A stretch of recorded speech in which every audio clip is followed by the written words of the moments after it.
السلام عليكم. الله يحفظنا ويحفظكم الفتن ما ظهر منها وما بطن. في الأول ما بين المهداوي والسي الرمضاني كانت البادرة الأولى فاشلة بكل المقاييس.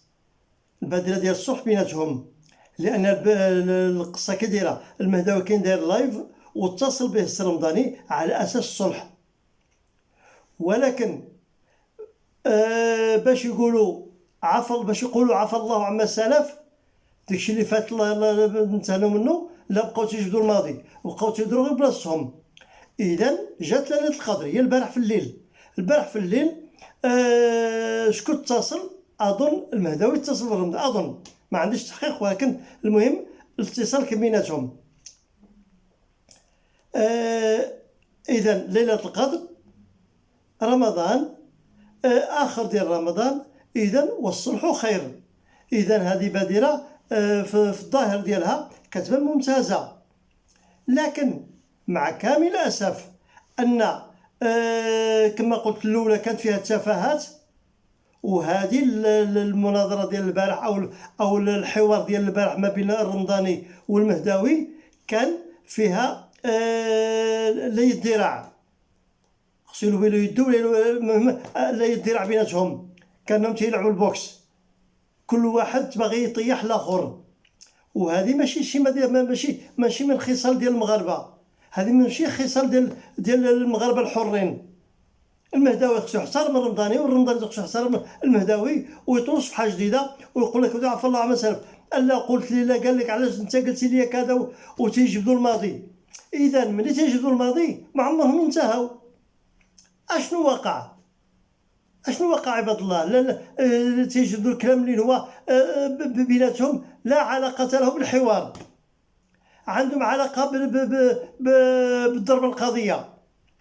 الرمضاني باغي يقضي على المهداوي، والمهداوي باغي يقضي على الرمضاني، والطبخ الماء تلقى الرغوه، ما كاين والو، حتى شي فائده ما استفد منها لا الجمهور لا المشاهدين ولا الرمضاني ولا المهداوي.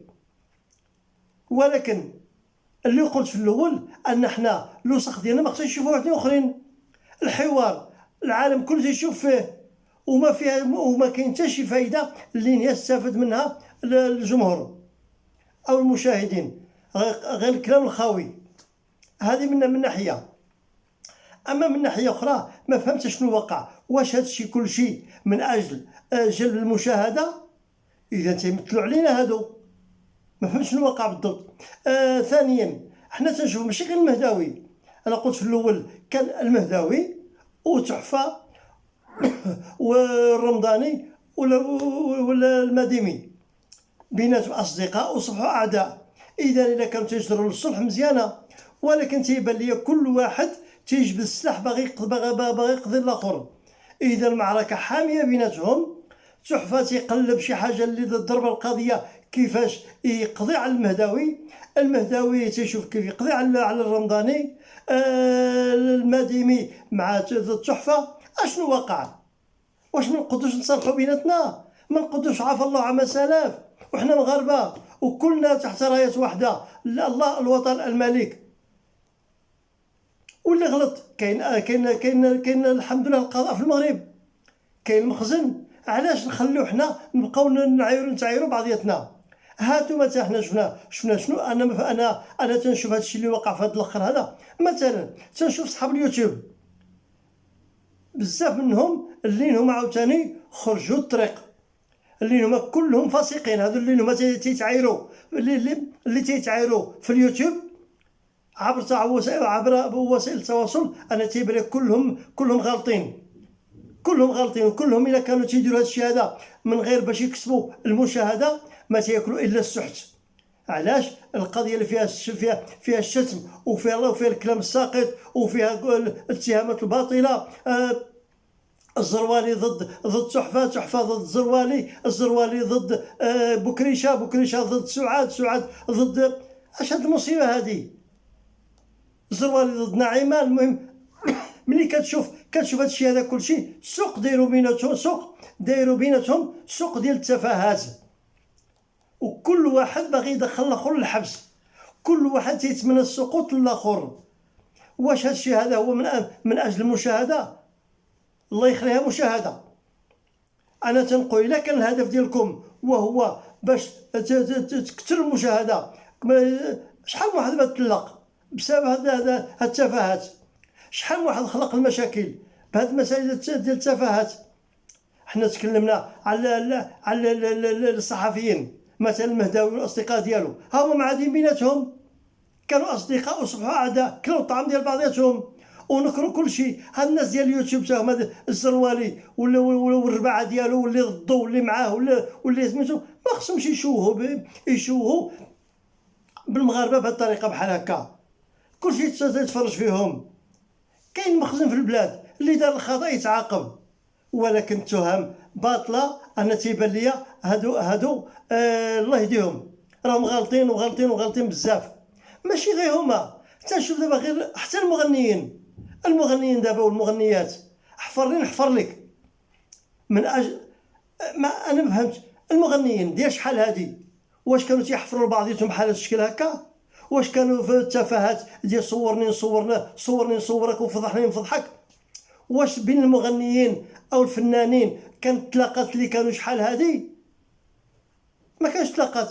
شحال ما كانش تلاقات. دابا ما كان غير تلاقات وما كاين غير المصايب الكحله وما كاين غير فضح الاسرار وصباح واش هادشي كلشي من اجل المال؟ اذا هذا ماشي مال، هذا ما هذا السحت. وصبحت الابتزاز ما بين هذا وهذا، تصور عريانين، تصور ديال المصائب كذا. واش هادشي كلشي من اجل المال؟ وفي الحقيقه الانسان ملي تيكون تيكثر عليه المال تيكثر عليه الطغيان. ملي تيكثر المال تيكثر الطغيان. واللي تيكسب المال من الحرام، اللي تيكسب المال من الحرام بحال جهنم. دائما تيقولها من مزيد. ما كفاهمش المدخول ديال الغناء، ولا بغاو المدخول ديال الفضائح، والناس كلشي تيتفرجوا فيهم. شكون هما هادو؟ كلهم غربة، كلهم تيقولوا الله الوطن الملك، كلهم تحت الرايه المغربيه. ولكن تنشوفوا بعضياتنا تيخص القضاء يتدخل في هاد المسائل بحال هكا باش ما نتشوهوش. حنا هادو كلهم هادو اصحاب اليوتيوب راه مؤثرين، الكثير منهم راه مؤثرين ولاو ناس طيبين. كاين منهم ناس شرفاء اصحاب اليوتيوب. اليوتيوبر كاينين هما مؤثرين تيصلحوا الاخطاء ديال سميتو، تيديروا تيقوموا بالدور ديال الصحفيين الله يجازيهم بخير، وتيفضحوا الفاسدين تيفضحوا القاتلين وتيفضحوا المجرمين. اذا اصحاب اليوتيوب اصحاب الصحفيين كلهم. اذا هاد الحوارات اللي تيديروا، ولكن ملي تيوليو تيطحنوا بيناتهم كلشي تيتردم. انا لا اعمم بالنسبه لاصحاب اليوتيوب، راه كاين ناس شرفاء، ولكن هادو اللي تيسبوا اللي تيكون عندهم الشتم في وسائل التواصل وعلى الهواء مباشره وطعن فيا طعن فيك وباب المحكمه باب المحاكم. اذا هادشي لا حول ولا قوه الا بالله. انا هادشي انا ضرني في خاطري. انا كمغربي بغيت المحبه تكون بين صحاب اليوتيوب، بين اهل اليوتيوبر يكون بيناتهم المحبه ويكون بينهم الصدق ويكون بيناتهم الاخوه وما يبيعوش الشرف ديالهم. هادو اللي تيعايروا دابا اللي تيسبوا تيعايروا تيقذفوا، هادو تيبيعوا الشرف ديالهم، تيكسبوا المال على حساب الشرف ديالهم. تيعاير ويتصور، شي بغى يتصور عريان، شي بغى يتصور كذا ويصيفطوا للفيسبوك والتيك توك ولا اليوتيوب. هذه مصيبه، هذه مصيبه هذه. اذا هاد وسائل التواصل اصبحت نقمه ماشي نعمه. الناس يتخاصموا بيناتهم والتطاحن بيناتهم، ولا شكون اللي بحال اللي كاينه المسابقه ديال شكون اللي تيعاير اكثر، شكون اللي عنده الامتياز في السفاهه، شكون اللي عنده الامتياز في التفاهه. لان كاين السفاهه وكاين التفاهه وكلهم خوت. الله يهدينا طريق مستقيم. اللهم أرنا الحق حقا وارزقنا اتباعه وأرنا الباطل باطلا وارزقنا اجتنابه. حنا قلنا ليلة القدر غادي يكون فيها الصلح وغادي يكون فيها التصالح وغادي يكون يدخلوا فيها أطراف. نتمنيت أن ما بين أصحاب اليوتيوب وأصحاب والصحفي المهداوي والرمضاني وزيد عليهم تحفه وزيد عليهم المديمي. تمنيت ان طرف ثالث تكون جلسه ماشي علنيه، انا تمنيت تكون جلسه سريه، لان الشيء اللي بيناتهم خمر، ولاو كل واحد باغي يقضي على الاخر. حنا ما بغيناش واحد، بغينا كلهم يبقوا في الساحه، وكلهم عندهم اسر، وكلهم عندهم عائلات، وكلهم عندهم احباب. واش تبغي مثلا المهداوي يدخل الحبس؟ واش تبغي الرمضاني يدخل الحبس؟ واش تبغي التحفه يدخل الحبس؟ واش تبغي المديمي يدخل الحبس؟ الحبس ما يدخل الا العدو.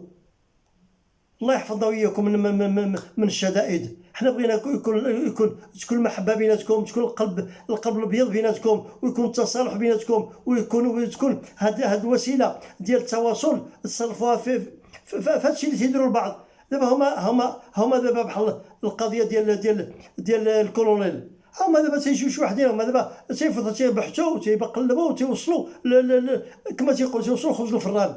هما تيبينوا الامور القضاء داير خدمتهم، وهما عاوتاني تيبحثوا. ولكن اذا البحث راه مزيان، اذا هادشي راه تيبشر بالخير.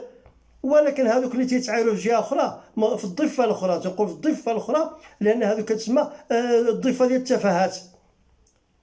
اما هذو اللي هما تيبينوا الحقائق، بحال المسائل تيديرها تحفه، راه تيجيب ناس عنده تيدير حوار معهم وكذا، تيبشر بالخير.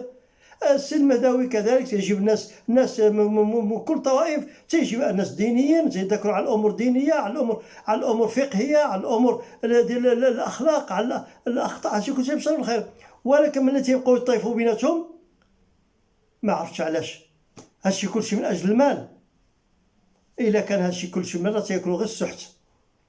انا تيبان ليا تيخص الصلح يكون بيناتهم. اللهم اهدنا للطريق المستقيم والعواشر هذه، وتنتمنى على الله يتدخل طرف ثالث اللي يصلح بيناتهم. والسلام عليكم ورحمه الله وبركاته.